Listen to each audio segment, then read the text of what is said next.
Kadama TV Kadama asaba buyambi mulabaawo omuntu yenna amanyi famire ye musobole okubeera nga mukontaktinga afune bambi obuyambi.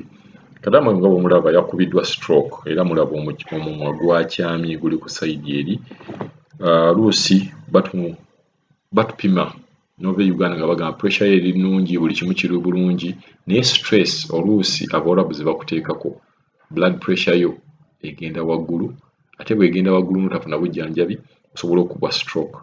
So Kadama bambi asaba buyambi omuntu yenna amanyi famire ye mugezeeko okubeera nga mumuyamba n'okubeera nga mutambuza vidiyo etuuke ku muntu yenna wekikwatako kuba embeera ye si nnungi. Pressure mugimanyi, omuntu ekukuba esobola okukyamya mimwa, okukyamya omukono, eyinza n'okukusannyalaza sayidi emu yonna n'ebeera nga efudde. Katuwulirize Kadama ono naye nga annyonnyola ensonga nga bw'eri. Kyankugamba omutwe gunnuma siwanamba, ndi mu ddwaliro obulumi bungi, ndi bubi nnyo, nafuna stroke, sisobola kutambula, sisobola kuyimirira, sisobola kwetuuza. Mbadde nsaba ogende ku ofiisi ogambe kanso anyambe ankomyewo kuba ndi mu ddwaliro siina n'anyamba, siina n'asobola kuntwala mu tooyi, siina n'asobola kunyampaza, siina n'asobola kundiisa.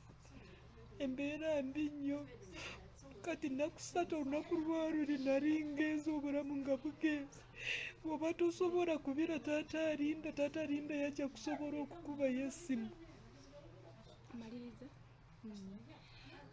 Bannange tuli wano e Saudi, yenna alina obuyambi asobola otuyamba. Bane Calvin Rich Kayanja omukyalo ono kampuni ya Alaska ye yamuleeta. Mbadde nsaba yenna alina obuyambi atuyambe. Bosi we yamusuulawo n'amuggyako essimu n'amuggyako passport, bane twetaaga obuyambi.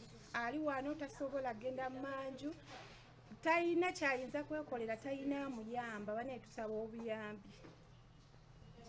Tweyanziza yenna analaba vidiyo eno agipostinge, bane twetaaga obuyambi. Ali wano bambi akaaba.